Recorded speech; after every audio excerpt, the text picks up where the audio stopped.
What's up, everyone?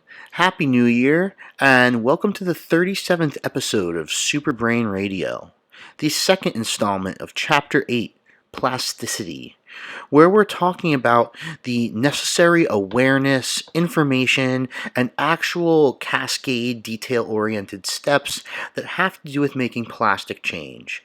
Plastic change is a really, really important adjective for us to be able to inherently understand whenever we're reading or talking about something.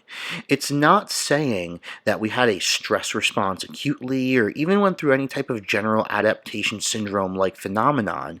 What it actually is referring to is that genes have been altered in their coding-based environment, and the epigenetic flow of change has now been made to include new employee manuals, if you will. And the new employee manuals say to code for something else. That's what plastic change really is.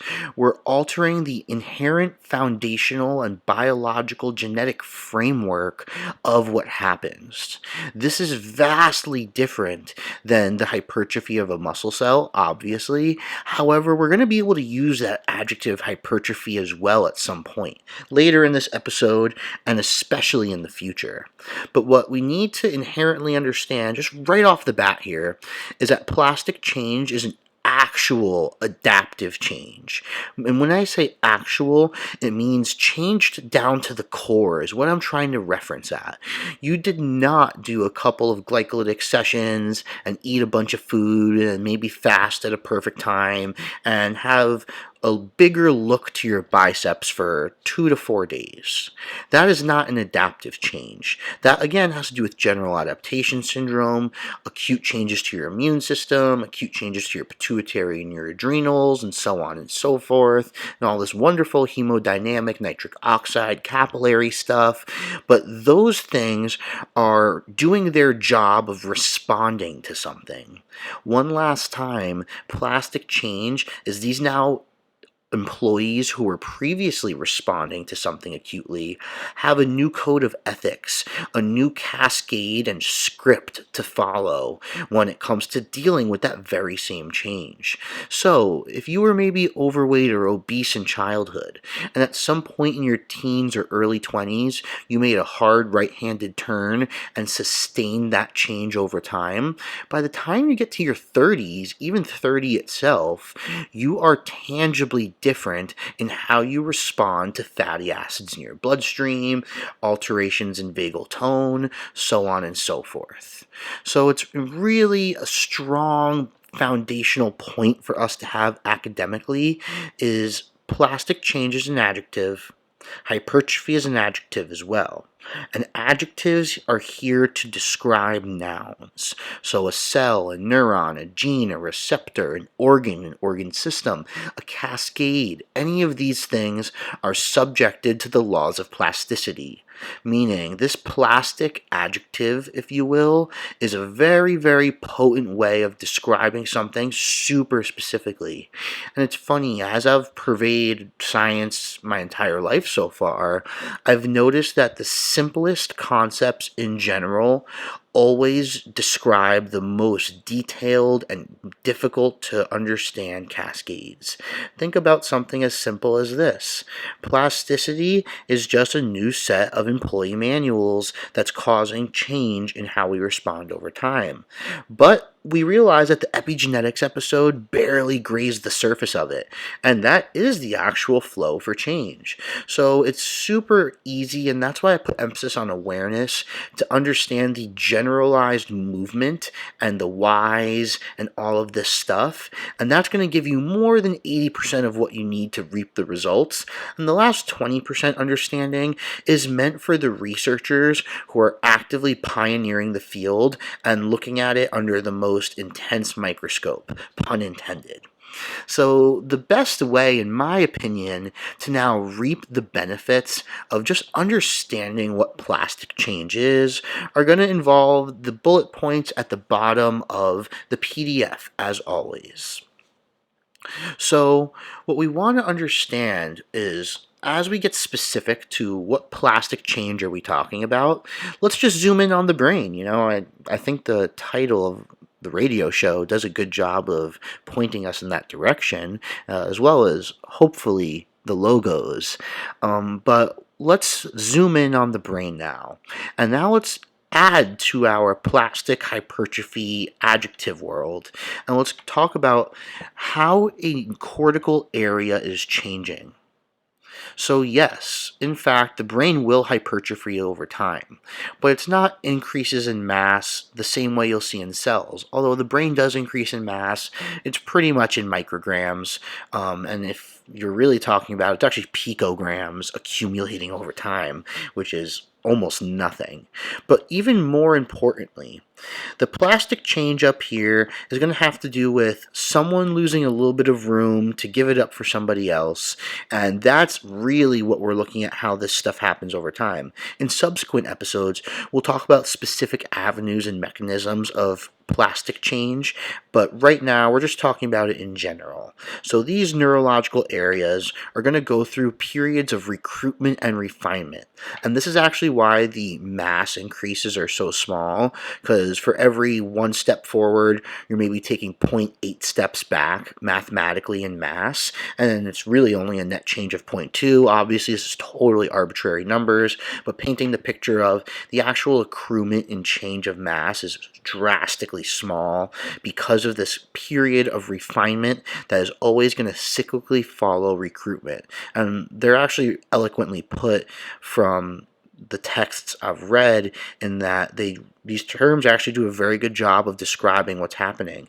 So let's talk about the motor cortex, and let's maybe talk about you're improving your squat technique as an intermediate. What we're going to see is as the intermediate has higher success percentages with their excellence capacity, as I've referenced in the past, so your quote-unquote optimal squat form, how many of those are happening over the course of the sets and reps. And maybe to foster some LTP and learning, you're doing some skill-based practice and creatine work in that session. So we're going to get red hot through LTP, as we've talked about in the past, and all of these subsequent LTP I guess cookouts is an appropriate adjective for that, if you will, is going to cause us to recruit more muscle fibers when we go through this specific coordinated motor pattern turning on. It will not happen with maybe your first mistake, if you will, when it comes to chronic alterations to that movement pattern as we go through the actual training session. It's very rare that of your 5x4, let's say 100% of those reps, all 20, are in your excellence capacity. The point of training is to step out of that typically. So let's say most of them are going your way. You're going to go through this acute period of recruitment where you're going to get more muscle fibers activated to produce more force, and the same pattern, although it's going to increase in tax. Later on, as you go through the same training and you're making similar progressions and following that same horse led to water, we're going to see refinement improve. So the body is going to start to understand through this motor cortex afferent efferent signaling that we can produce the same force if we have tighter leverages in this exact motor pattern with better coordination, more electricity, and all of this stuff. And it becomes more efficient. And then we go through the same pattern cyclically. If we are talking about improvements in skill, this is the linear biological adaptive change that gets you where you want to be. If it's throwing a jab and you're looking at how am I going to improve throwing this jab or shooting this shot over time, you're going to look at forcing someone to do it in an environment that requires more recruitment of energy, muscle contractions, acetylcholine interactions, and everything similar. And then you're going to go through periods where you demand more precision and more increases in that precise capacity of hitting maybe 15 plus of those 20 reps referenced in that 5x4 prior. So the best way to inference where you are, if you will, in the recruitment and refinement process is by inferencing the demands of getting the task done. So maybe of that same 5x4 we've been referencing, you hit 18 reps that by video were perfect for what you were looking for anatomically, force-wise, physics-wise, etc. Now, the video might say that maybe that was a 7 out of 10 difficulty, but we'll call it a double-blind scenario. The athlete writes down it was 9 out of 10. And the discrepancy is explained by this recruitment phenomenon. We are using a lot more energy in our primary optimal pattern to get this done, although our brain is saying it's safe enough to be done. We're just cost is going to go up until we go through this subsequent refinement cycle. So when we see this disparity between what it looks like on video, if you will, and the athlete's energetic interpretation of it, we can assume that we are in a recruitment period. And now, if you can make that assessment, then you can also make the assessment that sometime soon we're going to see an increase in work capacity come relatively easily, and an increase typically in motivation because of that ease. And when we see that, now we know it's time to switch to refinement style work, where we increase precision and success rates and back and forth and back and forth. There's nothing to say that it's wrong to do them subsequently, but you just need to be aware of where you are in this pattern at this time, so on and so forth. If you can make that extremely simple assessment and just keep it simple, stupid phenomenons kind of guiding you from there, you can be as creative as you want and as intuitive as you want, as long as you're able to assume that you know where you are in this skill accruement cycle. And the last thing to bear in mind, if you're going through your priority list of how you want to train, what you want to do, etc., remember that LTP always favors precision.